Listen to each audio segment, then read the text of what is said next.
Eh bien, bonjour à tous et à toutes, et merci de votre connexion à ce ce webinaire du jour, qui a un thème sur le partage de la valeur en entreprise. Et je remercie Rudy Jourdan de son intervention parmi nous pour effectivement balayer ce sujet qui est fort important dans les entreprises et d'être bien au fait aujourd'hui, hein, des nouveautés et comment on optimise cette démarche.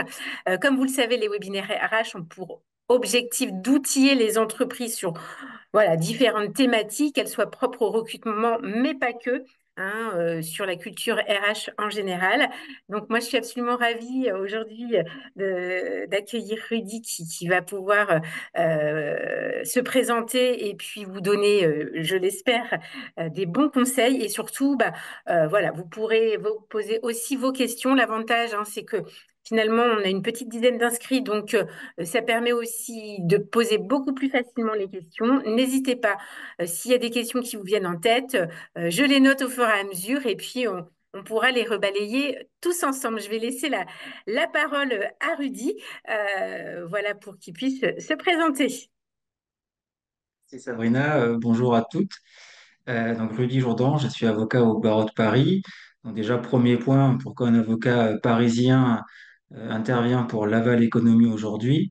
Déjà parce que Sabrina me fait confiance, c'est le premier point. Et second point, c'est que j'ai contacté Laval Économie parce que quand j'ai commencé à être avocat à 25 ans, les deux DRH qui m'ont fait le plus confiance étaient deux DRH issus de Laval, des entreprises qui étaient localisées à Laval et que j'ai encore comme cliente et que je suis encore aujourd'hui. Donc, du coup, c'était une manière de revenir un peu aux sources, puisque je suis venu de nombreuses fois à Laval et j'espère y revenir régulièrement. L'objet du webinaire aujourd'hui, c'est le partage de la valeur en entreprise. Vous avez toutes entendu parler des nouveautés issues de la loi du 29 novembre 2023.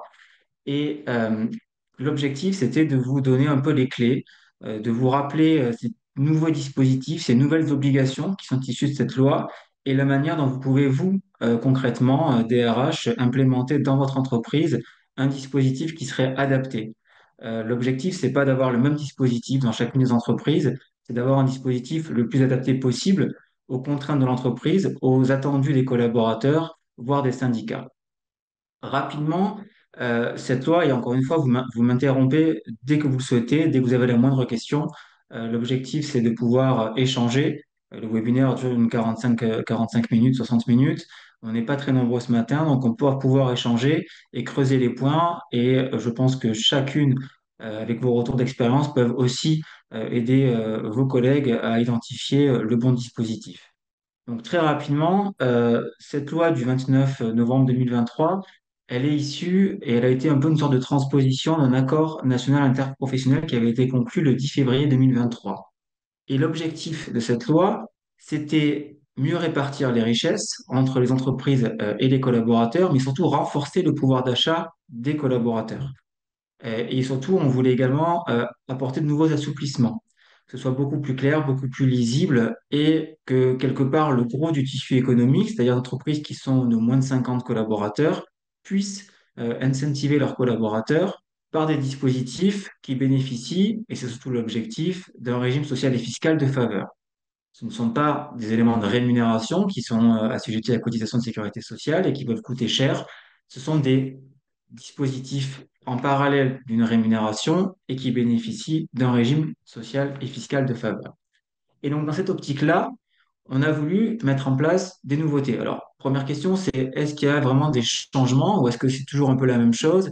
Et est-ce qu'on revient à une application peut-être un petit peu édulcorée de ce qu'on appliquait déjà? Pour moi, il y a des vrais changements. Il y a des vrais changements et je vais le détailler dans cette présentation. Le premier changement, d'abord, c'est pour les entreprises qui sont moins de 50 salariés, ceux qui ne sont pas soumis à l'obligation de mettre en place de la participation. Ces entreprises-là, elles ont une obligation, désormais cadrée, une obligation de mettre en place un dispositif de partage de la valeur dès lors qu'elles enregistrent des bénéfices. J'y reviendrai. Pour celles qui sont de plus de 50 salariés, elles ont également un dispositif et une obligation, c'est de négocier sur les bénéfices exceptionnels. J'y reviendrai. La contrepartie, c'est que les salariés vont aussi avoir des avantages. Le premier avantage, c'est qu'ils vont pouvoir affecter ce qu'on appelle la prime de partage de la valeur à un plan d'épargne, ce qui n'était pas le cas avant. On va aussi ouvrir la possibilité de débloquer des fonds qu'on aurait mis en place dans un plan d'épargne d'entreprise pour la rénovation énergétique de son logement, pour une activité de proche aidant ou pour l'achat d'un véhicule propre. On avait des cas de déblocage anticipé. On va venir augmenter ce nombre de cas de déblocage anticipé en considération aussi de considérations qui sont peut-être aussi chères à la Val économie, on va dire un peu RSE, un peu environnemental et un peu dans l'air du temps. Et derrière, on pourra aussi mettre en place un dispositif qui est un peu complexe, qui s'appelle la PPVE, pour essayer d'intéresser directement les collaborateurs à la valorisation de l'entreprise. Donc, je vous ai fait un petit sommaire pour envisager donc du coup les deux principales modifications et nouveautés de la loi. D'abord, la mise en place d'un dispositif d'entreprise de moins de 50 salariés pour faire simple, la négociation sur le partage des bénéfices exceptionnels pour entreprises de plus de 50 salariés, après un zoom rapide des nouvelles nouveautés, et enfin un temps d'échange entre nous sur comment construire sa stratégie de partage de la valeur et quel est le dispositif que je peux, moi, mettre en place dans mon entreprise pour que ce soit effectif. Le premier point, donc, c'est la mise en place d'un dispositif de partage. Déjà, c'est expérimental, c'est-à-dire que c'est pendant 5 ans. Le législateur veut voir ce que ça va donner. Il ne s'engage pas sur un dispositif à vitam aeternam. L'idée, c'est que pendant 5 ans, les entreprises qui répondront à une double condition suivante, c'est-à-dire qui sont au moins 11 salariés, mais qui ne sont pas soumis à l'obligation de mettre en place la participation. Donc, je vous rappelle, celles qui sont obligées de mettre en place la participation d'entreprises de plus de 50 salariés, qui ont atteint 50 salariés pendant 5 années consécutives. Donc, il faut avoir cette régularité de collaborateurs et qui ont réalisé des bénéfices, un bénéfice net fiscal au moins égal à 1% du chiffre d'affaires sur 3 exercices consécutifs, auront cette obligation. Concrètement, ça veut dire quoi? Ça veut dire que si je suis 11 salariés sur une année civile entière, je réponds à la première condition. Et si sur les 3 derniers exercices, j'ai eu un bénéfice net fiscal égal à au moins 1% de mon chiffre d'affaires, je remplis les deux conditions. De la même manière, si je suis plus de 50 salariés, mais pas depuis au moins 5 années consécutives, et que j'ai réalisé un chiffre d'affaires au moins égal à 1% de mon chiffre d'affaires, dans ce cas-là, je suis également assujetti. Assujetti à quoi? Assujetti à l'obligation de mettre en place un dispositif.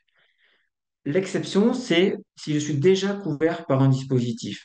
Et notamment, j'attire votre attention sur le fait que ça peut être un dispositif qui dépasse votre entreprise. On peut avoir un dispositif d'épargne salariale au niveau de l'UES ou au niveau du groupe. Donc, si je suis couvert par un accord, par exemple, de participation ou d'intéressement au niveau de mon groupe, dans ce cas-là, je n'ai pas à mettre en place, même si je réponds aux deux conditions précédentes, un nouveau dispositif de partage de la valeur dans mon entreprise. Qu'est-ce que je dois mettre en place? Donc, si je réponds aux deux conditions, je dois mettre en place au moins un des dispositifs suivants. La participation volontaire, puisque par théorie, je ne suis pas assujetti à l'obligation de le mettre en place de manière formelle, et une nouveauté de la loi, avec une formule de calcul qui peut être moins favorable que la formule légale. Aujourd'hui, enfin en tout cas avant l'entrée en vigueur de la loi, on ne pouvait pas déroger à la formule légale de participation. On ne pouvait faire qu'une formule de calcul dérogatoire, mais qui ne serait que plus favorable que la formule légale de participation. Aujourd'hui, on va pouvoir, dans ce cas-là, envisager une formule de calcul moins favorable que la formule légale. Bien évidemment, ce serait trop simple sinon, il y a une exception à tout ça, c'est si j'ai déjà un accord de participation et si j'ai déjà une formule dérogatoire. Dans ce cas-là, sauf à conclure un nouvel accord de participation, je ne pourrais pas prévoir une formule moins favorable.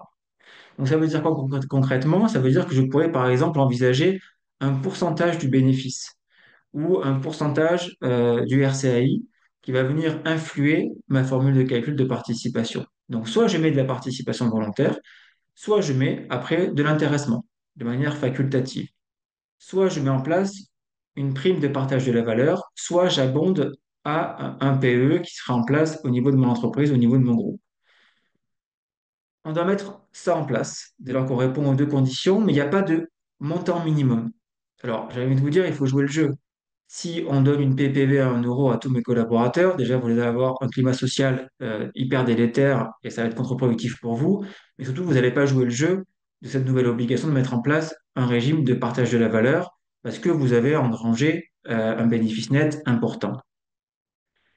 Après, il n'y a pas d'obligation, il n'y a pas de sanction à ce non-respect d'obligation. Ce qui veut dire que même si vous êtes dans les clous et que juridiquement vous êtes tenu de le mettre en place, si vous ne le faites pas, il n'y aura pas de sanction pour l'entreprise aujourd'hui. Après, c'est une obligation légale et même s'il n'y a pas de sanction assortie à une obligation légale, on reste quand même tenu de mettre en place des dispositifs. Et l'intérêt du législateur, ce qui ressort de l'étude d'impact qui avait été mise en place, c'était ne pas être contraignant pour les entreprises, mais les inciter à et essayer d'avoir quelque part un vrai partage et une vraie communion avec les collaborateurs et les syndicats pour essayer d'identifier ce qui pourrait être pertinent pour l'entreprise. Ce qu'il faut noter surtout, c'est que ces dispositifs, même s'ils ne sont pas contraignants et qu'on n'a pas d'obligation, ben, ils ont un régime social et fiscal de faveur. Donc ça peut être un levier pour l'entreprise d'avoir des sommes qui soient défiscalisées pour partie et non assujetties à la cotisation de sécurité sociale d'autre partie. Et surtout, c'est que ça permet, ce dispositif, d'attirer et de fidéliser les talents. C'est vraiment vrai. Alors, c'est pas très beau de dire c'est vraiment vrai, mais c'est la réalité. Nos clients, aujourd'hui, nous expliquent qu'en moment du recrutement, ils doivent proposer un package aux collaborateurs. Et ce package, il passe par de la rémunération avec une rémunération fixe, mais aussi par des rémunérations variables, par un package d'épargne salariale et aussi par des dispositifs autres comme des aménagements de la durée du travail avec des forfaits jours, avec des congés supplémentaires, etc., pour avoir quelque part un package hyper intéressant pour attirer des talents dans l'entreprise. Et l'épargne salariale est un dispositif qui permet d'attirer et surtout de fidéliser. Pourquoi fidéliser? Parce que lorsque vous avez un bon dispositif, on a souvent tendance à dire, j'ai le droit à un 13e mois, voire un 14e mois, même si c'est pas de la rémunération, parce que ça génère généralement chaque année un 13e mois et un 14e mois avec la participation et l'intéressement. Donc, ce sont vraiment des curseurs qui sont aujourd'hui des points de sélection des candidats à l'entreprise dans laquelle ils vont se positionner. Est-ce que vous avez des questions sur ce premier point et ces nouvelles obligations pour les entreprises de, on va dire, de moins de 50 salariés? Non, c'est bon pour vous? Non. OK.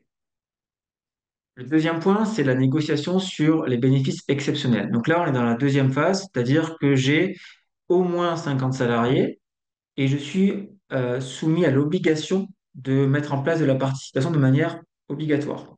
Donc ça veut dire que j'ai 50 salariés depuis au moins 5 ans. Et deuxième condition, c'est que j'ai un ou plusieurs délégués syndicaux. Alors, vous allez me dire, c'est un peu bizarre parce qu'en épargne salariale, il n'y a pas de monopole syndical et généralement, on va venir pouvoir signer un accord de participation et d'intéressement avec son CSE, voire même avec la ratification des collaborateurs.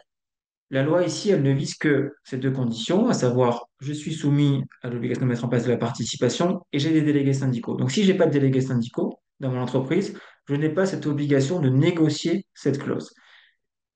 Il y a une autre exception, c'est que si j'ai déjà une formule, déjà un dispositif de participation avec une formule légale, enfin une formule plus favorable que la formule légale, je n'ai pas cette obligation de négocier cette clause sur les bénéfices exceptionnels.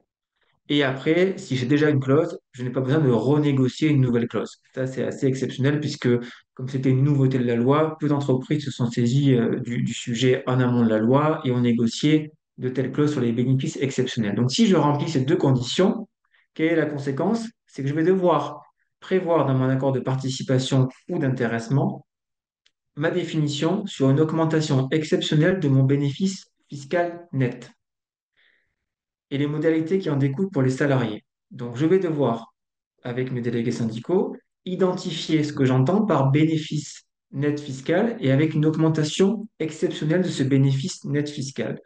Une fois que j'ai déterminé ça, je l'écris dans mon accord et la conséquence, c'est que si ça se réalise, je vais devoir, on verra tout à l'heure, soit verser un supplément de participation ou d'intéressement, soit ouvrir une négociation pour mettre en place un nouveau dispositif de partage de la valeur de l'entreprise. La loi, elle est hyper flexible là-dessus. Elle laisse aux partenaires sociaux le choix de déterminer et de définir l'augmentation exceptionnelle. On a des indices dans la loi, mais ce n'est pas fixé dans le marbre. Les indices, c'est quoi? C'est par exemple une référence aux bénéfices réalisés antérieurement. Donc je pourrais dire, si jamais mon chiffre d'affaires, mes bénéfices, mon bénéfice fiscal net augmente de plus de 400% par rapport aux 3 derniers exercices, dans ce cas-là, je serai dans l'obligation de mettre en place un nouveau dispositif de partage de la valeur dans l'entreprise. Je pourrais également faire référence à un secteur d'activité en disant selon le positionnement que je peux avoir avec mes concurrents. Et je peux pouvoir aussi neutraliser les opérations exceptionnelles de croissance externe, etc. Donc, vous allez pouvoir tout écrire dans votre clause pour déterminer ce que vous entendez par une hausse, une augmentation exceptionnelle de votre bénéfice net fiscal. C'est une obligation de négocier, pas de conclure. Alors, vous allez me dire, c'est absurde. Pas forcément. Il faut pouvoir ouvrir une négociation. Il faut montrer que votre négociation elle a été loyale avec vos délégués syndicaux. Et comme un accord NAO, parfois ça n'aboutit pas. Il va falloir mettre les moyens pour essayer de démontrer que ça va aboutir. Dans tous les cas, c'est l'intérêt de tous les collaborateurs, puisque une fois qu'on aura défini cette augmentation exceptionnelle, si ça se réalise encore une fois, on aura l'obligation de mettre en place un dispositif. Alors, quels sont ces dispositifs? C'est soit un supplément de participation ou d'intéressement, soit un engagement d'ouverture d'une négociation en vue de mettre en place un nouveau dispositif parmi les quatre suivants. Intéressement, participation, prime de partage de la valeur et abondement à un plan d'épargne salariale. Et l'intérêt, c'est que vous n'avez pas besoin d'identifier aujourd'hui le dispositif que vous mettrez en œuvre demain si la condition de l'augmentation des bénéfices exceptionnels se réalise. Donc peut-être que la deuxième hypothèse, elle est plus avantageuse que la première, en disant je me réserve cette possibilité au moment où ça se réalise d'identifier mon dispositif, mon nouveau dispositif de partage de la valeur que je mettrai en place. Alors, comme on l'a vu, c'est qu'il n'y a pas d'obligation. Encore une fois, il n'y a pas de sanction si on ne le fait pas. Maintenant, comme vous aurez les délégués syndicaux sur le dos, il vaut mieux essayer d'ouvrir les négociations pour y arriver. Est-ce que vous avez des questions sur ce deuxième dispositif avec cette négociation de bénéfices exceptionnels? Non plus? Je suis hyper clair, c'est super, hein. Alors, vous êtes déjà au fait de tout. Non, non, mais Rudy, c'est tellement Euh, clair que voilà, c'est pas de vrai, parfait, questions. merci. Ça va. Troisième point, c'est d'autres nouveautés. Donc là, je vous ai fait un petit peu un pêle-mêle des nouveautés issues de la loi. D'abord, sur la prime de partage de la valeur. Donc, cette prime de partage de la valeur, c'était issu des Gilets jaunes, ça s'est appelé de différentes manières. Aujourd'hui, ça a vocation à être un peu plus pérenne dans l'entreprise. Et l'objectif du législateur, c'est justement d'avoir ce caractère pérenne pour donner véritablement du pouvoir d'achat à vos collaborateurs. Ces primes, elles sont, c'est de la rémunération, enfin, c'est pas de la rémunération, mais c'est un complément de rémunération directe. Il n'y a pas d'objectif, comme sur de l'intéressement, il n'y a pas d'atteinte spécifique d'un chiffre d'affaires ou d'un bénéfice net fiscal comme pour la participation. C'est une décision de l'entreprise qui peut se négocier par accord collectif, mais on peut rapidement débloquer des sommes qui bénéficient d'un régime social et fiscal de faveur au bénéfice des collaborateurs. Donc cette PPV, aujourd'hui, on va pouvoir l'attribuer 2 fois par année civile. Donc ça, c'est une nouveauté. Avant, on avait une seule PPV. Maintenant, c'est 2 PPV par année civile. Et on va pouvoir la verser en plusieurs versements. Donc, je pourrais prévoir une première PPV versée en 2 fois et une deuxième PPV versée en 1 fois ou en 2 fois. La seule limite, c'est que c'est 1 fois par trimestre. Donc, vous avez cette possibilité, et notamment certains de mes clients m'ont dit, Rudy, moi, ce qui m'intéresse, c'est de verser en janvier une PPV, 2 000 € par exemple, de voir venir l'année, de voir comment ça se passe, et décider, si je le souhaite, en septembre de l'année, de verser une deuxième PPV. Parce que je vois que ça fonctionne bien, parce que je veux récompenser mes collaborateurs. Donc, avec ces 2 PPV, vous pouvez quelque part avoir une position un peu plus attentiste pour voir le montant que vous pouvez accorder aux collaborateurs. Il y a toujours 2 limites d'exonération, c'est 3 000 € si on n'a pas d'accord d'intéressement ou de participation, ou 6 000 € si je suis couvert par un accord d'intéressement parce que je suis assujetti à l'obligation de mettre en place de la participation de manière obligatoire, ou alors un accord de participation volontaire ou d'intéressement si je ne suis pas obligé de mettre en place un accord de participation. Et deuxième nouveauté, c'est que cette PPV pourrait être placée sur un plan d'épargne salariale. L'objectif de la loi, comme je vous l'ai dit au tout début du webinaire, c'est véritablement d'apporter du pouvoir d'achat aux collaborateurs. Et donc, quelque part, en mettant cette PPV sur un dispositif d'épargne salariale, je vais du coup avoir une réserve pour mes collaborateurs qui pourront être abondés par l'employeur et qui pourront bénéficier aussi d'un régime fiscal de faveur. Donc, c'est ces deux intérêts euh, pour la loi du 29 novembre 2023. Je vous ai fait un point rapide, alors c'est peut-être un peu complexe, c'est sur le régime sociale et fiscale, alors, à la grosse, de la PPV pour 2024. Ça a évolué, on entend des choses sur une évolution possible. Aujourd'hui, c'est quoi la règle? Aujourd'hui, c'est si mon salarié a une rémunération qui est qui est supérieure à 3 fois le SMIC, ou si je fais partie d'une entreprise de plus de 50 salariés, dans ce cas-là, j'ai une exonération de cotisation sociale, mais je suis assujetti à CGCRDS. J'ai pas d'impôt sur le revenu. Enfin, j'ai impôt sur le revenu, sauf si j'affecte ma PPV à un plan d'épargne salariale, dans la limite de 3 000 ou 6 000 euros. Et après, j'ai un forfait social qui va s'appliquer si mon effectif est supérieur à 250 salariés. Pour les entreprises qui sont de moins de 50 salariés et pour leurs collaborateurs qui touchent une rémunération qui est inférieure à 3 fois le SMIC, dans ce cas-là, j'ai une exonération de cotisation sociale, surtout, et j'ai mon impôt sur le revenu qui est exonéré aussi, que j'affecte ou non à un PE jusqu'au 31 décembre 2026. Donc j'ai une distorsion selon la rémunération de mes collaborateurs et selon mes effectifs. Donc ça aussi, c'est à prendre en considération dans le paramétrage du dispositif que vous voulez mettre en place. Si tous vos collaborateurs touchent plus que 3 fois le SMIC, ça sera peut-être pas le meilleur dispositif à mettre en place. S'ils veulent de l'argent directement, parce qu'il faudra qu'ils le mettent sur un PE pour avoir l'exonération d'impôt sur le revenu. La deuxième nouveauté, c'est un dispositif un peu particulier. Oui, Ouais, j'aurais juste une petite question, moi. parce que nous, on est un office public de l'habitat, Mayenne Habitat, et donc effectivement, on a encore des fonctionnaires au niveau de nos collaborateurs, et j'aurais voulu savoir si les fonctionnaires étaient éligibles à la PPV. Alors, je vais être très transparent avec vous, j'ai pas la réponse. D'accord, ok. Non, non, mais voilà, c'était pour savoir. J'ai pas du tout la réponse parce que c'est très Mhm. spécifique. Oui, c'est très Et spécifique, ouais. donc, D'accord. je peux regarder le point si vous voulez et on pourra en échanger après le Oui, webinaire, mais là, oui, spontanément, oui. j'ai pas la réponse du tout. D'accord, ok. Très bien, merci. Alors, je vais en profiter également pour poser une question. Je suis Isabelle Gérard. Nous, à la Vallée Économie, on a un statut association loi 1901. On est Hmm. 13 salariés. Euh, par rapport aux réductions d'impôts, etc., nous, on paye tous les ans une petite prime en 2 fois. Et j'ai pas l'impression que nous ayons au niveau de la Vallée Éco des réductions d'impôts. Hmm. Donc, Donc, c'est je pour les voulais... collaborateurs, la Oui, réduction d'impôt. oui, tout à fait. Mais moi, personnellement, D'accord. j'en ai pas eu. Est-ce que Donc, vous touchez de 3 fois, est-ce que votre rémunération est supérieure à 3 fois la rémunération du SMIC? non. Non. Donc, normalement, vous devez, enfin, et Laval Économie, c'est plus de 50 salariés ou moins de 50 salariés? Non, on est 13. Donc, dans ce cas-là, il devait y avoir ouais, un maintien de l'exonération de l'impôt sur le revenu jusqu'au 31 décembre 2026. D'accord. OK. Merci Isabelle pour Ah, cette question en Parce interne. que Oui, Isabelle, c'est ma collègue.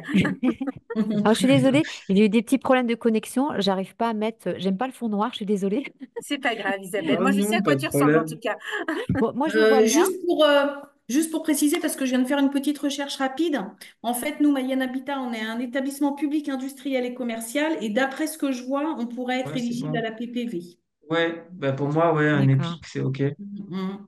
Mm, Voilà. mm. Et vous avez, là-dessus, vous avez une documentation qui est hyper bien faite, c'est le BOSS. Ça vous parle, le BOSS? Oui, le Ah, boss. Ah Fonds d'accord. oui, officiel de oui, la bien sûr, sécurité oui. sociale. Oui. Là-dessus, j'ai sous les yeux, moi, tout le dispositif sur la prime de partage de la valeur. C'est tenu à jour. Vous avez des questions-réponses, c'est instantané sur les informations. Et là-dessus, on peut regarder en disant, par exemple, il y a la question d'un établissement public à caractère industriel et commercial, établissement public administratif, quels sont les Mhm. salariés, agents éligibles à l'exonération? L'ensemble des personnels des établissements sont éligibles, quel que soit leur statut, salariés, contractuels, droit public, droit privé, fonctionnaires. Vous avez D'accord. Bah, votre comme ça, on a la réponse. réponse.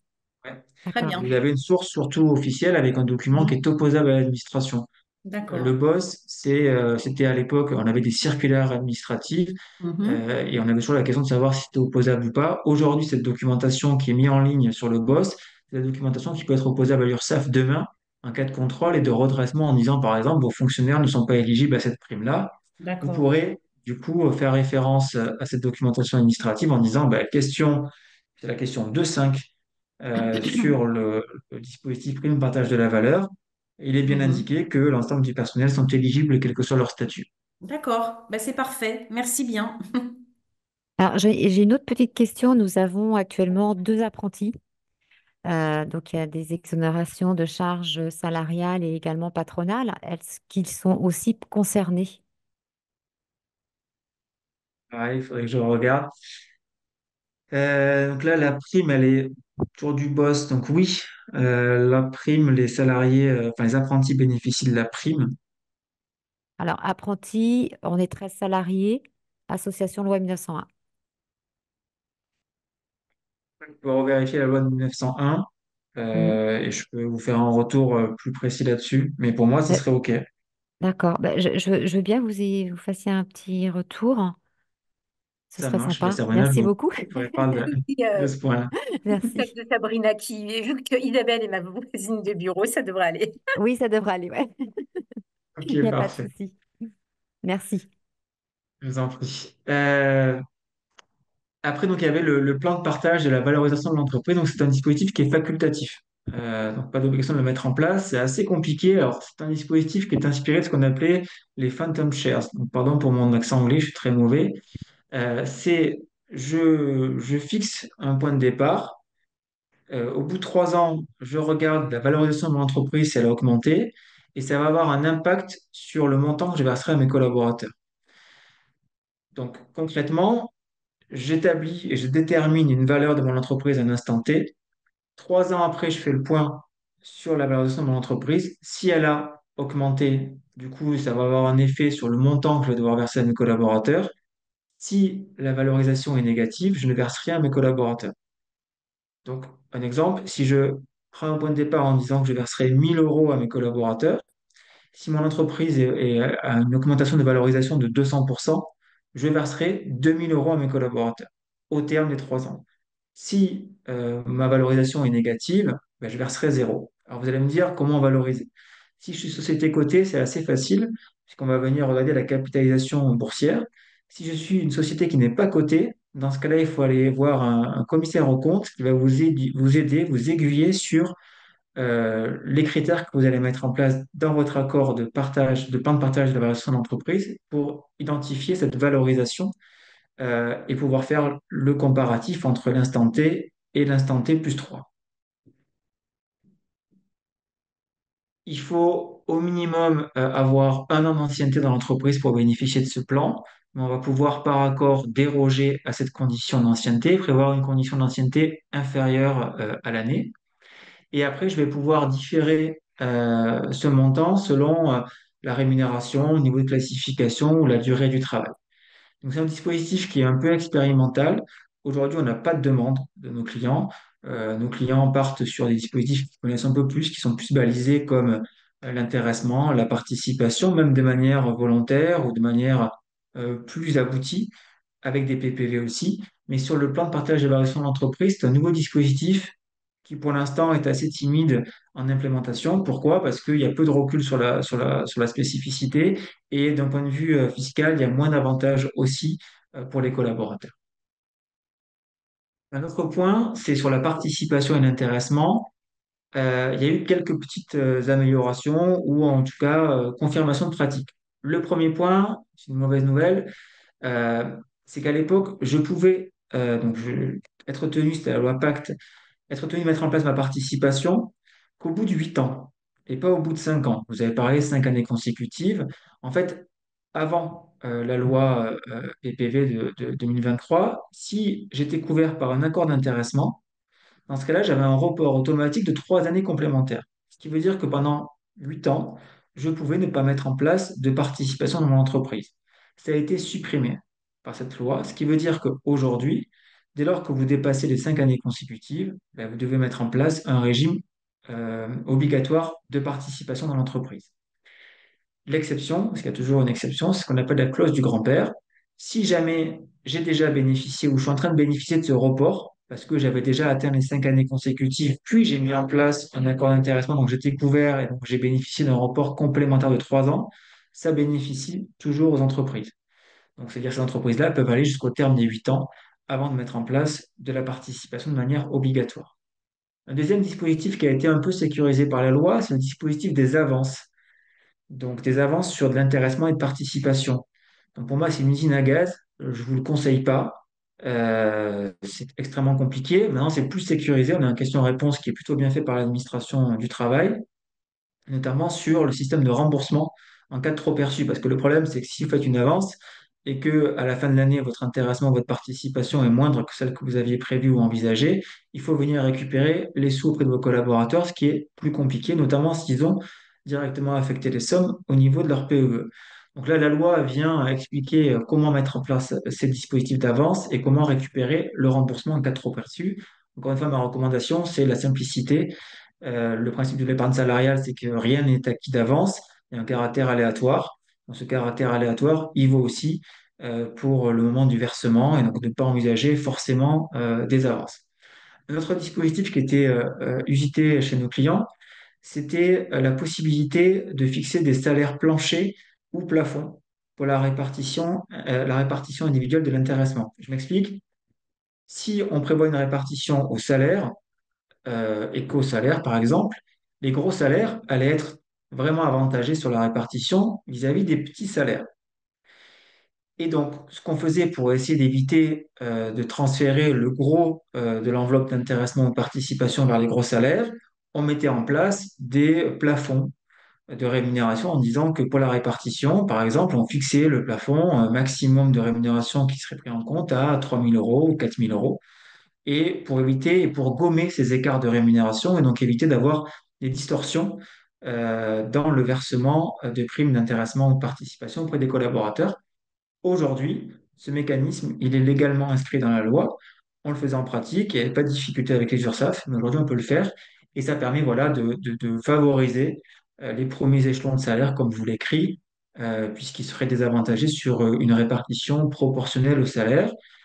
Un petit point, juste comme ça, un petit tips sur la répartition. Vous pouvez moduler des critères de répartition pour vos collaborateurs. Et ce qui se fait généralement, c'est moduler de la durée de présence avec de la rémunération, avec du salaire, pour essayer finalement d'avoir une répartition la plus homogène possible. Un autre point, c'est qu'aujourd'hui, vos règlements, donc PEE, PERCO, etc., doivent prévoir la possibilité d'acquérir des fonds, des parts dans des fonds qui sont investis, soit pour la transition énergétique, écologique et investissement socialement responsable, soit directement les entreprises solidaires d'utilité sociale. Donc là, c'est un moyen de flécher l'investissement dans les PEE. J'ai même des clients qui m'ont dit que peut-être qu'ils voudraient envisager de flécher, enfin, ils me disaient que c'était pas, la loi n'était pas allée assez loin et qu'on aurait pu prévoir de flécher, à défaut de choix du collaborateur, directement les fonds vers ces fonds, on va dire, un peu vertueux, mais la loi ne l'exige pas. Alors, si vous n'avez pas de questions sur ces quelques nouveautés, on va pouvoir échanger tous ensemble sur quel est le meilleur dispositif à implémenter chez vous, si vous en avez déjà, vouloir mettre d'autres, ou si vous n'en avez pas, celui qui pourrait être identifié. Donc, je vous ai fait un peu un système de curseur pour identifier quels objectifs vous voulez poursuivre pour déterminer quel dispositif est le plus adapté. Alors, le premier, c'est si votre objectif, c'est d'avoir des enjeux qualitatifs et quantitatifs, c'est-à-dire que vous voulez à la fois que le chiffre d'affaires, enfin que les salariés soient intéressés au chiffre d'affaires ou à un résultat financier quelconque par un système, mais aussi qu'ils soient intéressés à leur propre unité de travail par la mise en place et l'atteinte d'objectifs qualitatifs. Dans ce cas-là, l'intéressement est le meilleur dispositif. L'intéressement, ça vous permet, c'est un dispositif qui est facultatif, ça vous permet de pouvoir fixer jusqu'à une unité de travail des objectifs et en cas d'atteinte de ces objectifs-là, de pouvoir générer une prime d'intéressement qui sera répartie. Et donc, vous avez toute l'attitude pour fixer ces objectifs-là. Et si, par exemple, votre objectif qualitatif, c'est d'avoir une réduction des gaz à effet de serre, ou d'avoir quelque part un objectif plutôt vertueux, plutôt environnemental, on pourrait prévoir, par exemple, que si vous arrivez à avoir une diminution de vos gaz à effet de serre de X%, ça pourra générer une prime d'intéressement. Que si vous réduisez votre politique voyage de X%, dans ce cas-là, ça pourra donner également lieu à l'intéressement. On pourrait aussi envisager, et c'est ce qui se pratique beaucoup dans l'entreprise industrielle, des objectifs d'absence d'accident du travail. C'est un moyen aussi d'éviter, enfin, de, de faire prendre conscience aux collaborateurs que l'absence pour accident du travail ou l'accidentologie est un critère qui est important pour l'entreprise. En disant, si on arrive à réduire notre taux d'accidentologie, dans ce cas-là, on pourra générer une prime. Donc ça, c'est aussi un critère qui peut être intéressant sur vos enjeux qualitatifs et quantitatifs. Si vous êtes que sur du critère financier, dans ce cas-là, la participation, elle y répond. On a une formule légale, une formule mathématique avec des données financières, donc la participation peut y répondre. On pourrait prévoir d'autres critères, une formule plus favorable que la participation, par exemple, la formule légale de participation, voire moins favorable si je suis moins de 50 salariés. Si je veux avoir une flexibilité, dans ce cas-là, ça sera la PPV indéniablement. Pourquoi? Parce que je suis tenu à rien et je vais pouvoir arbitrer, notamment avec ces deux versements annuels. Je vais pouvoir me dire, OK, je verse en janvier, je vois ce qui se passe et j'en verserai une deuxième peut-être euh, en, en septembre prochain. Le plus simple, si par exemple vous voulez rien négocier, rien mettre en place, c'est d'abonder un plan d'épargne salariale. C'est-à-dire que vous abondez le collaborateur qui mettrait par exemple X centaines d'euros de sa participation, de son intéressement. Vous pouvez prévoir derrière d'abonder directement son plan. C'est assez simple. Pour moi, c'est pas très intéressant dans une logique collective. Ça peut permettre de fidéliser les talents, bien évidemment, parce que si à chaque fois qu'ils versent le moindre euro sur leur plan, vous abondez, ça peut être intéressant financièrement pour eux, mais il n'y a pas d'atteinte d'objectif et je trouve que c'est dommage pour une collectivité de collaborateurs. Derrière, toujours pareil, objectif commun, on peut faire corps. Dans ce cas, l'intéressement, c'est intéressant. Si on veut fidéliser, constituer une épargne, dans ce cas, l'abondement, c'est intéressant. Et si on veut impliquer les salariés sur le long terme ou le moyen terme, c'est l'intéressement. L'intéressement, on peut le conclure sur des durées variables. On peut faire le test. Moi, j'ai fait ça dans une entreprise assez importante qui m'a dit on veut faire le test, mais j'ai pas envie de m'engager sur 3 ans. Dans ce cas-là, on s'est engagé sur un an. On a fait un accord d'intéressement sur un an avec des critères qu'on a fixés en amont pour voir si ça pouvait fonctionner. Et ça a fonctionné, ce qui fait qu'on a renouvelé notre accord d'intéressement l'année suivante. Il y a souvent un point qu'on me pose, c'est vous êtes bien gentil, Rudy, vous nous vendez ces dispositifs-là, mais ça coûte de l'argent. Il faut quand même sortir le cash pour pouvoir verser ces sommes-là à nos collaborateurs si on atteint les objectifs. Il peut y avoir un intérêt, par exemple, de mettre en place deux systèmes, participation et intéressement, et de prévoir dans ma formule de calcul de mon intéressement l'imputation de ce que je vais verser en participation. Ce qui veut dire que comme ça, vous maîtrisez réellement à peu près le coût de ces dispositifs-là. C'est-à-dire que si vous versez votre participation plein pot, ça va venir réduire l'enveloppe que vous aviez envisagée sur votre intéressement. C'est un peu les vases communicants. Et inversement, si votre participation ne génère pas grand-chose, dans ce cas-là, votre intéressement sera plus fort. Et ce qui permet de garantir plus ou moins, il y a toujours un aléa, à vos collaborateurs, un montant d'intéressement ou de participation qui serait à peu près équivalent chaque année. Donc ça peut être aussi un moyen de, de compiler différents dispositifs pour avoir quelque chose de pragmatique et en tout cas que vous aurez fléché vous en amont pour éviter les mauvaises surprises avec deux dispositifs qui génèrent une enveloppe très importante de participation et d'intéressement que vous n'auriez pas provisionné. Est-ce que vous avez des réflexions là-dessus? Il nous reste, je pense, encore 5 minutes d'échange pour pouvoir voir ce que vous avez mis, vous, en place dans vos entreprises, ce qui marche pas. Alors nous, en fait, à Mayan Habitat, déjà, on ne peut pas mettre de participation par rapport à notre statut, parce qu'on n'est pas censé aujourd'hui faire des bénéfices. Et donc, effectivement, on a bien mis en place un accord d'intéressement et avec également plan d'épargne entreprise et plan d'épargne retraite avec abondement de l'employeur. OK. Voilà. Et Et c'est vrai que sur c'est assez l'accord apprécié. d'intéressement, et sur l'accord Comment? d'intéressement, vos critères, c'est des critères purement financiers. Non, non, c'est des Vous avez critères les critères. pareils. Non, non, c'est lié à la vacance de nos logements. Non, non, c'est pas forcément des critères financiers, hein. Alors, ce qui va déclencher effectivement l'intéressement, c'est l'autofinancement. Faut déjà qu'on voilà. Mais après, sur les critères, c'est pas forcément des critères financiers. C'est intéressant parce que pour un de mes clients bailleur social, on a mis en Hmm. place aussi ces critères de vacances des logements. Oui, bah ça se retrouve assez souvent, hein. Ouais. Ouais, c'est quelque chose qu'on retrouve assez souvent. Hmm.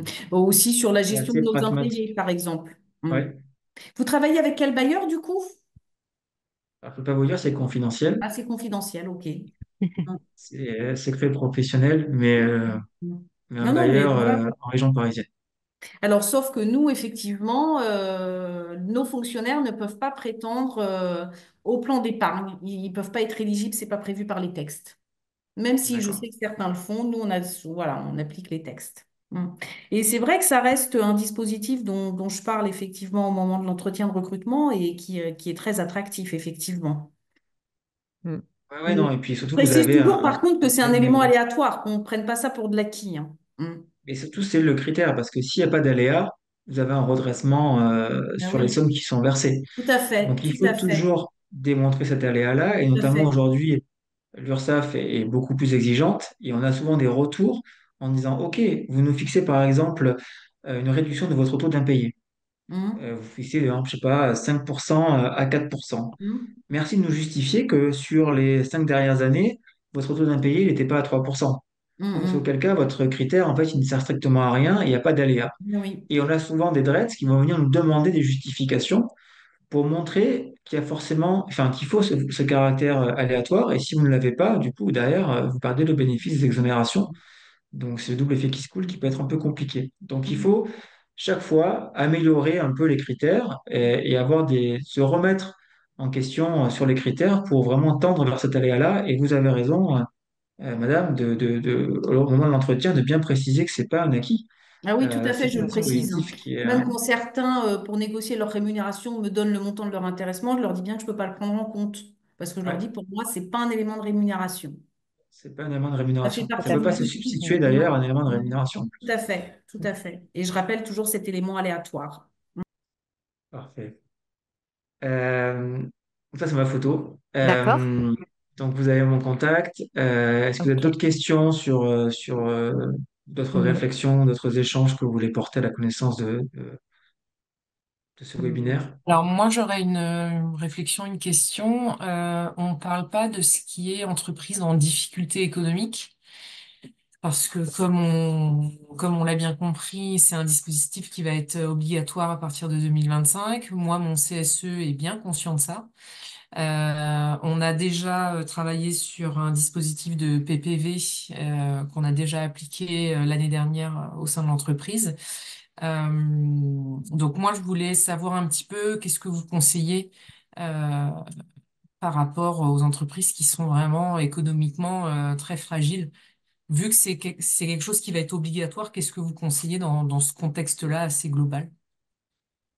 Alors, vous êtes bien dans une hypothèse où vous n'êtes pas encore assujetti à l'obligation de mettre en place de la participation, donc soit parce que vous êtes plus de 50, mais moins de 5 années consécutives, ou moins de 50. Alors en fait, on a déjà un accord de participation puisqu'on était il y a très longtemps, enfin il y a pas très longtemps, mais on était